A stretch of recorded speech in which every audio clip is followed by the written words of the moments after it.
JPS Mbao ak waa Mojib ñu ngi leen di nuyu si seen teewaay fii yéen ñëpp di leen jaajëfal encore une fois bu baax a baax ci li nga xamante ni moom dal suñu kaw. Gis nañ ni depuis lors Pastef commune de Mbao bi yëpp manko vraiment di ñu soutenir ñu leen ciy jaajëfal bu baax a baax li tax nag ñu ñëw fii c'est par rapport ak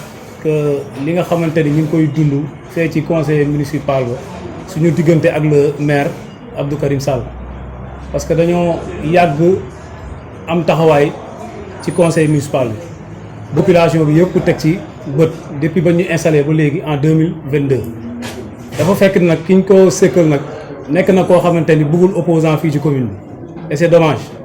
parce que ñun suñu taxawaayu dëgg la ak taxawaay gis loo xamante ni war nañ ko dénoncer ñu dénoncer ko te taxawaay boobu la ñu am comme taxawaay boobu am nañ ko nag moom nag mu te taxaw temm ne ñi nga xamante ni dañoo am taxawaay boobu dina fexe nag ba jëlee leen fee nga xamante ni waa Pastef ñoo leen fa teg loolu nag moo tax nag ñu daje fii parce que problème bi laa bëgg a expliquer un peu ndax population Mbao xam li xew nag lenn la absenté woon nañ ci ay conseillers municipal waaye absence boobu nekkul suñu coobare dafa fekk mu nekk absence yoo xamante ni dañu amoon tolof tuuti moo taxoon yàlla nattuñu mënuñu woon ñëw depuis août 2022 ba février 2023 diggante boobu nag comme absenté nañ ko ñëwuñu ba ñu reprendre février 2023 ba jamono jii may wax ak yéen musuma tardé conseil municipal xanaa barki Demba Ndiaye ba mu wootee fekk dafa maa dàq sax moo tax ñëwuñu ñu toog nag ba juillet 2024 mu notifié ñu une demande d'explication ba mu ñu ko joxee aussi ñu lire demande d'explication bi ñu war ko tontu parce que yoon moo ko may ni bu conseiller municipal toogee 3 fois consécutif war na ko yónnee bataaxal wane ko lu tax ñëw conseil municipal. kon ñu ko yónnee nag comme dafa am tolof bu ñu daloon ñu doon xaar nag ki nga xamante ni moo ñu war a jébbal këyit buy wane ni lii moo ñu téewoon mu tombeek nag mu nekk voyage muy suñu médecin ba décembre 2024 nga ñëw ci diggante bi nag 14 janvier mu woote conseil municipal bëgg a def délibéré par rapport ak absence bi ba ñu teewee nag ci jour boobu ñun nag ñu teew comme ba ñu jógee suñu tolof yi ba léegi mosu ñoo tardé conseil municipal ba ñu teewee nag mu indi woon nag ñaari point bu njëkk bi mu doon xool situation quartier yi nga xamante ni ci commune bi lañ nekk beneen point bi nag nekkoon situation des conseillers municipal bañ ci jubloo nag préfet mi ngi woon teew mu ne nag dama amoon ñu ma jébaloon bataaxal ay demande d'explication ñenn ñi tontu nañ ma ñenn ñi tontuwuñ ma ñi ma tontu nag dama leen di baal ñi may waxee nii nag damay feey laay relater nii la ko waxee ñi ma tontuwul dama leen di jëlee ci conseil municipal bi man ma jël parole devant le sous-préfet comme teew naa ma justifié wu wax lan moo ma teewoon ba ñëwuma ak lu tax binduma ko woon ba ma ko waxee même le sous-préfet sax jéem na wax ak moom ne ko comme Moustapha Ndiaye ñëw na fi ba justifié devant ses collègues mën nga ko bàyyi bu demee nag ba médecin am ñëw mën na la indil les documents automatiquement dafa dagg sous-préfet bi non on a déjà pris cette décision là on passe même ba ñuy voté sax voix yi ñu yëkkati sax xamuñ nombre de voix yi nga xamante ni sax ñoom ñoo d'accord ni ñu dàq ma tellement ñi àndoon ak moom sax d'accord ñu woon sax man ñu génnee ma ci conseil municipal bi loolu nag ba ñu jógee foofu nag ma doon xaar nag notification parce que man dama bëgg a dox ci yoon parce que Pastef aussi loolu la xam ci yoon la bëgg a dox Ousmane Sonko yoon la bëgg di dox di tegu ñun ci domaine boobu lañ bëgg a jaar bañ doon xaar nag notification bi bañ jotee notification bi ñu lire notification bi vraiment ñu gis ci ay couac bañ ci gisee couac yu bëri benn bi mooy ni mu bindee document bi ni mu ko formuler c'est pas bien fait beneen bi mooy mi ngi bind document bi pièce jointe délibération gisuñu délibération si laa woo secrétaire municipal ne ko jotuma délibération te notifié ngeen ma ni da ngeen ma considéré comme démission si la ne kon dañoo juum ñu ngi lay yónnee délibération bi ba délibération bi ñëwee nag ba ma liiree délibération bi mu am ay manquement yoo xamante ni man gàcce sax laa ci am ci suñu commune bi sérieusement parce que duñ la jox municipalité nga war a notifier kenn même yow li loi wax li yoon wax li code général des collectivités territoriales wax sax xamoo ko c'est dommage te bureau municipal wër la muy secrétaire municipal bi ak ses adjoints loolu man dama ci am gàcce parce que mi ngi bind ci article 1er le conseil municipal a décidé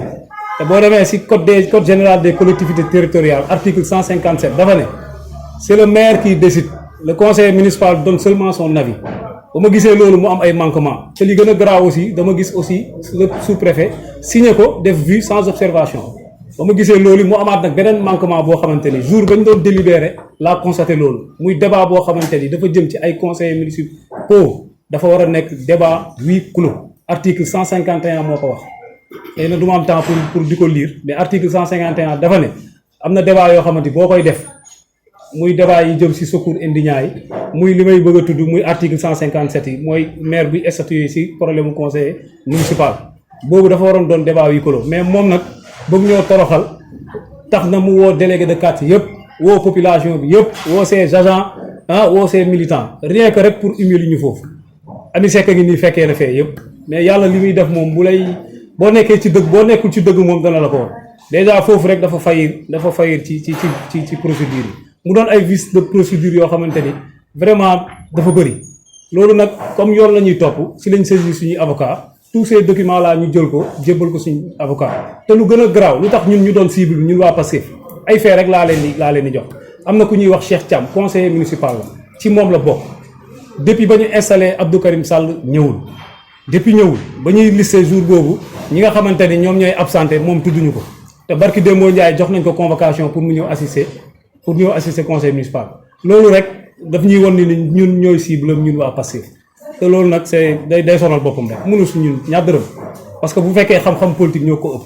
bu fekkee expérience politique ñoo ko ëpp ay ndaw lañ nag mais xam nañ bu baax a baax fu ñuy teg suñuy tànk luy firndeel loolu saa bu ñu demee conseil municipal chaque jour ma indil ko des documents yoo xam ne ay vices de procédure lay def par rapport ak ordre du jour yi ñuy jox te boo leen demee si samay vidéo sax sama page Facebook di ngeen constater loolu à chaque fois damay dénoncer vices de procédure yi la municipalité di def par rapport ak gestion yi muy def loolu nag moo tax ñu woote Pastef bureau communal woote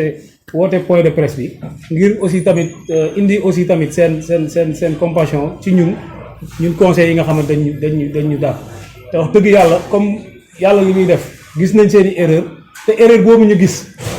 man dama xool ni commune bi laa dëkk te gàcce la aussi ñuy dem ba ay cour suprême wala cour d'appel ñu leen di juger moo tax man aussi ma ni comme malgré mooy suñu maire dinaa ko yombalal fee yi si laa jël loolu yëpp am ku ma ko jox pour mu jox ko rien que pour mu revenir ci décision bu mu am boo demee ba mu changer ordre du jour ba changer waat délibération bi nangu ni aussi devant tout le monde ni dafa juum man maa tax te su ma téewoon lépp noppi ko mën naa dem ba cour suprême ak jurisprudence maire commune Diamaguène commune Tivaouane Diacksao Thiaroye Jidda Thiaroye Kaw jurisprudence boobu wane ne ni même maire bi fa nekkoon procédure yooyu la jël mais bañ ko attaqué cour suprême dafa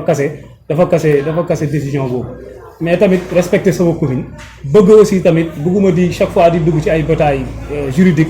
ak ñoom moo tax ma jébbal leen loolu rien que pour ñu dellu si ginnaaw te di wax nag le maire ne ko c'est peine perdue li ngay def mënoo suñu dara parce que ñun xam nañ bu baax fu ñuy teg suñu tànk bu fekkee nag li nga foog ni mën nga ñu koo tere da ngay nax sa bopp parce que am na leneen loo xamante ni du ma si ñëw dinaa si bàyyi ak bureau communal bi moo koy yaatal gën ko expliquer pour bañ a guddal rek loolu moo nekkoon cadre bi par rapport ak problème bi ñu am ak le maire Abdou Karim Sall bu fekkee am ngeen ay question bi Moustapha Ndiaye la conseiller municipal. Bonjour chers compatriotes, bonjour chers journalistes. Je salue aussi le bureau politique de Mbao et chers invités. Je m'appelle Ami Mbaye, Madame Sarr. Je suis responsable politique dans la commune de Mbao. Je suis conseillère municipale dans la dite commune. Je suis aussi vice-coordinatrice du MOJIP de la commune de Mbao. Donc, pour revenir juste au fait de ce qui s'est passé par rapport à notre collègue le conseiller municipal Moustapha Ndiaye, c'est juste parce qu'il y a un vice de procédure par rapport à ce qui s'est passé au niveau de notre conseil municipal. Le maire, dans l'espoir de faire taire notre collègue conseiller, parce que tout le temps, à chaque fois, il est dans les médias, il dénonce ce qui se passe au niveau de la commune. Donc, dans ce sillage, le maire a décidé de liquider un adversaire politique. C'est tout simplement ça. Avec un vice de procédure. Ce qui s'est passé, on était en conseil municipal. Le maire a voulu parler des absences, et ce qui est normal. Mais Au lieu de faire l'assemblée à huis clos, le maire a utilisé toutes ses forces. Je veux dire, il y avait aussi la présence des chefs de quartier de la commune, il y avait la présence des agents de la mairie et de ses partisans. Il a voulu humilier notre frère Moustapha Ndiaye. Donc il a parlé de l'absence qui n'était pas de son ressort parce qu'il a fait un accident et pendant 6 mois il n'a pas participé au conseil municipal.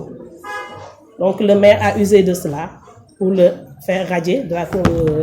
du conseil. Partant de ces faits, le maire lui a notifié, je pense 1 semaine ou 2 semaines après, qu'il était démissionnaire au niveau du conseil municipal. Mais de manière très viciée, parce qu'il n'a pas respecté l'article 151 du Code des collectivités territoriales, qui dit que quand on parle, par exemple, d'un fait qui concerne un conseiller municipal, on doit faire le conseil à huis clos, ce qui n'a pas été fait. Ensuite, le maire a dit que c'est le conseil municipal qui a décidé de la radiation de notre collègue, alors que le conseil municipal ne doit donner que son avis. C'est le maire qui décide de le faire. C'est ce qui était dans le procès verbal. Malheureusement, le maire, en tant que premier administrateur de la localité, normalement, il devait connaître les textes. Avant de faire ses actes, normalement, le maire devait au moins prendre les dispositions nécessaires avant de transférer ça au niveau de la sous-préfecture. Et le préfet a signé sans observation. Normalement, donc, il est d'accord sur ces faits, alors que l'acte administratif n'était pas respecté. Nous dénonçons ces faits. Le maire Abdou Karim Sall, qui juge d'une arrogance caractérisée, ne fait que montrer à chaque fois sa prédominance au niveau de la localité. Nous traitons d'incapables, dit qu'il n'a pas d'opposition au niveau de la localité, et ce qui est archi faux, parce qu'à chaque fois, nous, en tant que conseillers, nous jouissons de toutes nos forces pour défendre ce qui revient à la commune de Mbao. C'est pour cela que nous avons convoqué aujourd'hui pour alerter et dénoncer ces faits. Je pense que les autres peut-être pourront compléter par rapport à cela, mais c'était juste pour montrer aux autorités et à la population de Mbao que Abdou Karim Sall n'est pas un maire exemplaire. Merci beaucoup, c'est ce que j'avais à dire. Merci. Bien ziar, di leen remercier vous les journalistes d'abord ci ni ngeen wuyusee suñu appel ñun la section communale de Pastef Mbao. may wax nii rek ndaje bi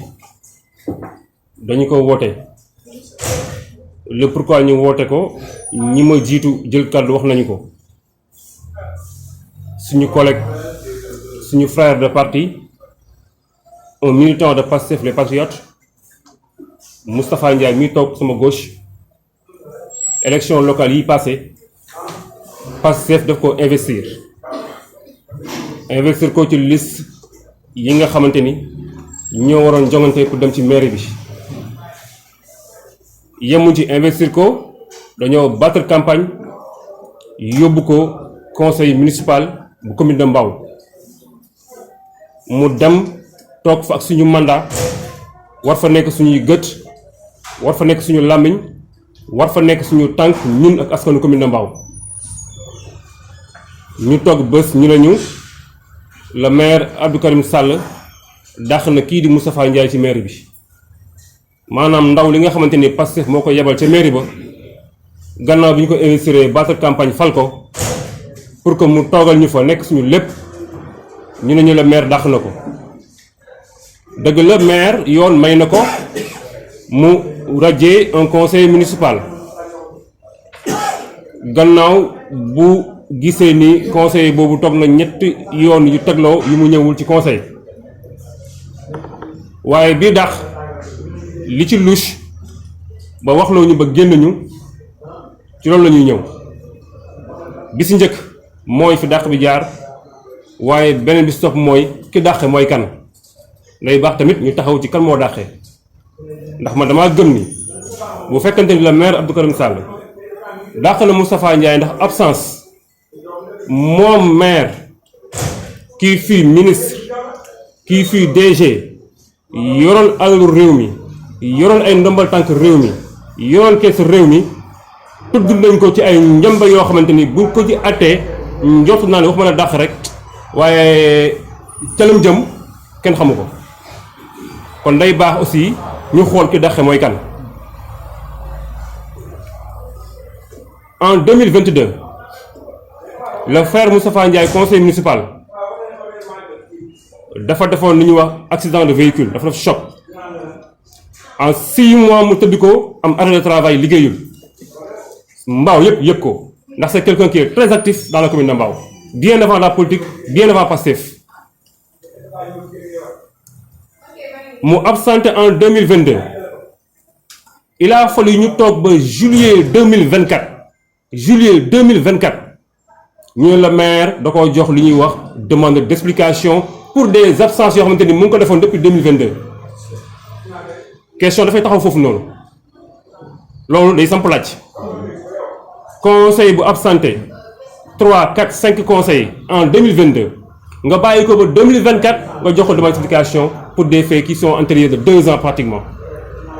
c'est parce que en juillet 2022 période boobu noonu mooy période bi le frère Moustapha Ndiaye commencé affirmer wu dans l'arène politique di affirmer wu ci maire bi di affirmer wu ci commune bi comme le principal opposant du maire comme le principal adversaire du maire pour les élections à venir ci la le frère Moustapha Ndiaye commencé génn di ko vilipender génn di wax ci moom di wax ci ñaawte fi muy def maanaam génn di ko attaquer politiquement maintenant vu que le frère Moustapha Ndiaye qui est dans ses droits qui peut-être a des ambitions jóg di ko attaquer pas moom personnellement mais di attaquer sa gestion di wane ni moom amaan na li maire yor da koo bëgg le maire a préféré choisir la voie la plus simple bi nga xamante ni moom la Macky Sall jëloon jamono Ousmane Sonko maanaam naa ko liquider naa ko fi jëlee naa tëj laa ma ñëw une bonne fois mu jeex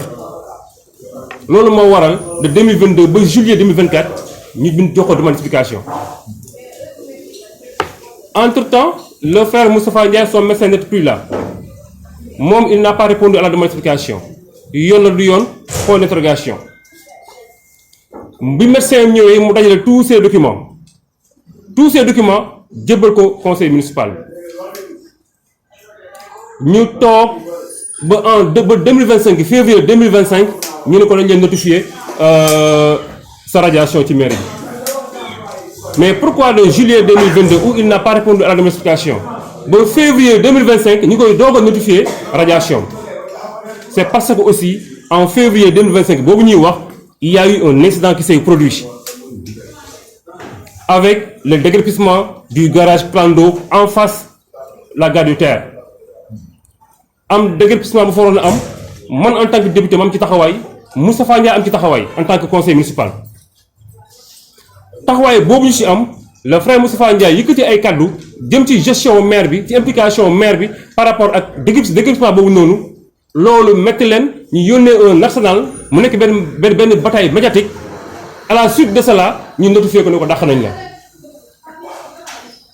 donc pour montrer clairement que ni c'est pas un maire qui est là en bonne et due forme buy atte ndax dafa war a atte c'est plutôt quelqu'un qui est là en face moom un adversaire peut-être bu ko neexul wala bu mu bëggut a am mën naa ko fi jëlee ñun nag Pastef ñu ne on va vraiment rappeler au maire Abdou Karim Sall que lii mu def ko Moustapha Ndiaye s'il pense que c'est Moustapha Ndiaye son adversaire je pense que day xaw a nax boppam vraiment mu nax boppam son adversaire c'est pas Moustapha Ndiaye son adversaire c'est Pastef Moustapha Ndiaye mandat Pastef la yor yóbbu boppam ci maire bi ñu ko fa yóbbu son adversaire c'est Pastef les patriotes et incha allah rabbi moom xam na ni mandat moo ko fi bàyyi bu jeexee day génn maire bi il le sait kon na xam ni son adversaire c'est pas Moustapha Ndiaye c'est Pastef et s'il pense pouvoir radier Moustapha Ndiaye dafay nax boppam dégg naa nag wootewaat na conseil il est revenu sur sa décision nee na annulé na radiation bi mais ba léegi ñun gisaguñu notification donc on considère que la radiation est toujours là ndax gisuñu notification wootewaat na conseil yàggul dara avec le préfet avec tout le monde revenir ci décision bi nee na annulé na ko ndax accepté na il a fait des erreurs nangu na il y a des vices de procédure il s'est rétracté lii moo nekkoon benn poñ bi beneen bi mooy sànq nee naa leen nañu taxaw aussi ci kii rajee kan la kii daxate kan la kii jéem a corriger kan la kii jéem a teg ci yoon kan la bu ñu fàttali en 2022 y a eu un scandale bu fi juddu woon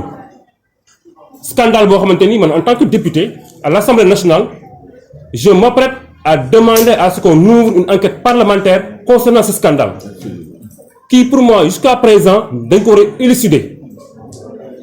le scandale relatif à l'achat d'armement à hauteur de 45 milliards par le ministère de l'Environnement de l'époque ñëpp gis nañu un contrat d'achat d'armement à hauteur de 45 milliards boo xamante ni jur na fi coow lu rëy mais jamono boobu noonu le maire Abdou Karim Sall actuel moo nekkoon le ministre de l'Environnement de l'époque lan moo xewoon ñu ne état du Sénégal dafa signer un contrat pour jënd ay armes waaye contrat bi mu ngi ko signer avec un malfaiteur un certain Petit Boudé un malfaiteur international le pourquoi moo ko mooy ce dernier le Petit Boudé a fait l'objet d'un mandat d'arrêt international par le Nigeria parce que c'est un Nigérian et il a aussi fait l'objet d'un mandat d'arrêt international par d'autres pays en Afrique ñu ne État du Sénégal à travers le ministère de l'Environnement avait signé un contrat d'achat d'armement avec ce Petit Boudé là avec ce malfaiteur là waaye ñu ne contrat bi valeur bi c'était pour jënd ay armes à hauteur de 45 milliards déjà bu ñu taxawee ci montant 45 milliards boobu noonu à l'époque un haut gradé de l'armée on lui a posé la question par rapport à ce montant le haut gradé de l'armée bi nga xamante ni le journal Le Témoin moo ko posé woon question bi ce dernier avait dit ñun ñi nga xamante ni ñu ñooy armée nationale ñun armée régulièrement reconnue bi nga xamante ni ñun ñoo war a jënd arme le gars avait dit l'officier avait dit ñun armée nationale mënuñu consommer un arsenal armement à hauteur de 45 milliards mënuñu ko consommer amuñu fu ñu ko consommer rawatina les petites brigades des eaux et forêts ndax bu ñu fàttali ne armée c'était pour le ministère de l'environnement pour les agents des eaux et forêts à l'époque un officier de l'armée mu ne un montant de 45 milliards ci armement ñoom armée nationale sax mënuñu ko consommer rien pour taxaw ci prix bi te après même expertise ci ñoo xam ne seen i xam-xam dafa mag jëm ci loolu nee nañu même bu fekkonte ne armée jënd nañu ko sax prix bi ñu ko xayma c'était peut-être à 20-25 milliards mais pas à hauteur de 45 milliards waaye yan arme la woon ñu ne ministère de l'environnement bi nga xamante ni waa eaux et forêts ñoom ñoo soxla woon arme yooyu noonu pour le maintien de notre forêt notre flore ñu dem commander ay armes de guerre maanaam ay fusils d'assaut ay drone ay pick-up xeetu armement boo xalaat rek li ñuy soxla pour xeex ak terroristes yi li ñuy soxla pour xeex ak pour def yenn guerre yu mag yi yooyu arme la ñu commandé woon waaw agent eaux et forêts li muy doyee ay fusils d'assaut li ñuy doyee ay drone de guerre lu ñu koy doyee ñu ne dañoo commandé ay armes de guerre ñu ne pour ñan la ñu ne pour environnement eaux et forêts ñu ne kon nopp dalooti na mais mieux encore ba là où on parle gisuñu sax munition Sénégal gisul munition rek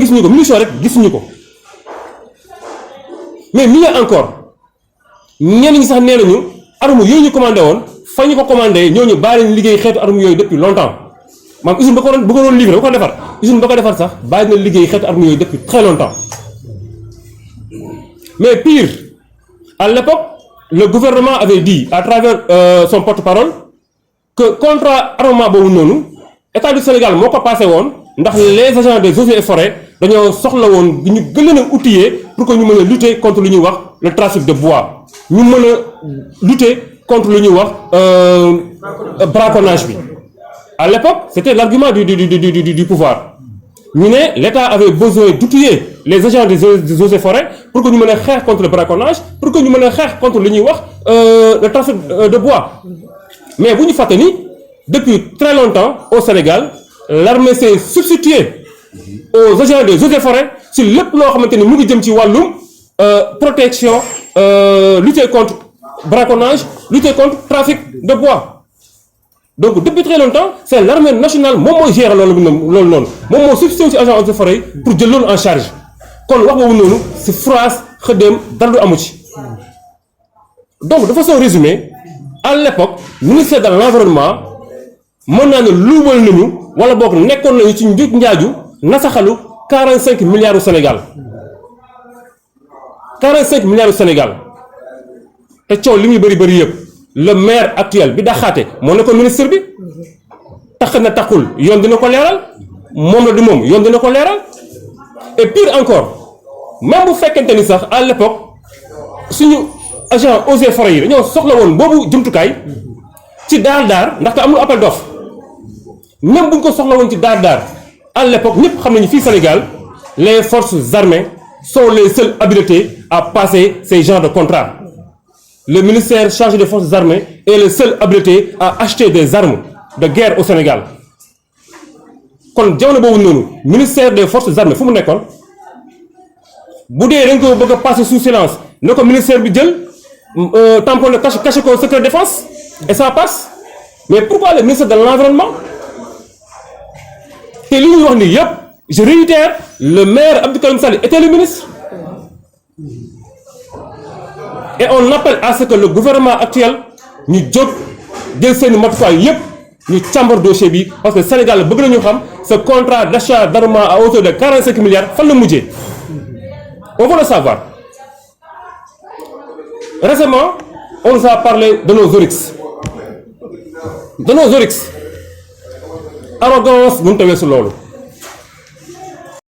arrogance mënut a weesu loolu te arrogance boobu moo wane ci oryx yi tey moo nekkaat nii moom la daaxee le frère Moustapha Ndiaye sans compter d'autres scandales yoo xamante ni ñun dégg nañ ko ni ñu koy wax par rapport ak ARTP amuñ ci lu ñu leer di nga ko joxoñ waaye nag seytaane waxul dëgg ma yàq na xel les audits sont en train de se faire ñu xool liy gën lu muy doon ndaxte aussi on a assisté à un enrichissement très rapide le gars est devenu millionnaire en une fraction de seconde ñu ne moom ñoo bokk mbaaw gis nañu li mu fi tabax ci ay li mu fi yor ci ay kër daw gannaaw bi mu jëndee koñu lëmb non si d'abord fi mu commencé mooy jënd koñu lëmb koñ la jënd koñ moom ko dëkk fi moom kese koñ yee gis nañ ko bi mu jënd gis nañ kër gi mu tabax beneen gis nañ oto yi gis nañ lépp le cas c'est enrichi de façon très rapide fan la ko jëlee am na amul moo ko moom moomu ko yoon dina ko leeral donc c'était pour dire ki nga xamante ni moom mooy joxe leçon moom mooy corriger moo doon dàqaate te ka mu dàq nee na absence la ko dàqee absence moom ñu ngi koy tudd ci loo xamante ni lu ne weng la lu ñu war a leeral et on lance un appel en demandant à nos autorités cette histoire d'achat d'armement à hauteur de 45 milliards nañu ko càmbar ñu leeral ko à l'Assemblée nationale bu soobee yàlla on va tout faire pour ouvrir une mission enquête parlementaire sur cette question. L'action communale de Mbao a appelé donc, et pour une raison bien simple, un comportement fâcheux d'un homme politique fasciste qui, du reste, pense qu'il doit continuer à gérer notre commune comme il avait l'habitude de le faire. Or,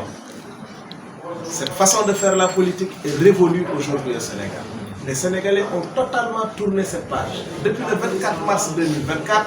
il a été décidé de mener une autre façon de faire la politique.